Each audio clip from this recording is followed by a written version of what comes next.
আমাদের কথা হলো অবশ্যই আমরা হ্যাঁ ভোট দেব এই শর্তে যদি জুলাই সনদে আমাদের জাতিসত্তার পরিচয়কে কিন্তু যুক্ত করা হয়, আমাদের ইতিহাসকে যুক্ত করা হয়। যারা রক্ত দিবে তাদের চেতনা জুলাইয়ের সনদে থাকতে হবে অবশ্যই। নাম বলবেন জুলাই সনদ, কিন্তু জুলাই রক্তের সাথে গাদ্দারি হবে, সেটা কিন্তু এটা মেনে নেওয়া যায় না। সংস্কার প্রস্তাব বলা হয়েছে, জুলাই সনদে বলা হয়েছে যে ধর্মনিরপেক্ষবাদ, বাঙালি জাতীয়তাবাদ, সমাজতন্ত্রকে বাদ দেওয়া হবে। তো কি রিপ্লেস করা হবে?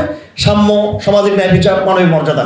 ওনারা সামনের যেই ডিফিনিশনটা দিয়ে থাকেন সেটা পশ্চিমা ডিফিনিশন, সেটা আমাদের জাতীয় যে চেতনার মূল্যবোধের সেই ডিফিনিশন এটা কিন্তু নয়। তারা এমন সাম্যের কথা বলেন, এমন মানবিক মর্যাদার কথা বলেন, যেখানে আমি একজন হেফাজত ইসলামীর যুগ্ম মহাসচিব হয়ে আমি যেমন কথা বলার অধিকার রাখি একে মঞ্চে, একজন এলজিবিটি এবং সমকামীও তার বক্তব্য সমান অধিকার দিতে পারবে না। কেন ওনারা এটা চাচ্ছেন জুলাই সনদের মতো দিয়ে? সুতরাং এটা সংস্কার করতে হবে। এটা নিয়ে আমরা অনেক আলোচনা করেছি, ঘোষণাপত্র আমাদের সামনে রয়েছে। আপনার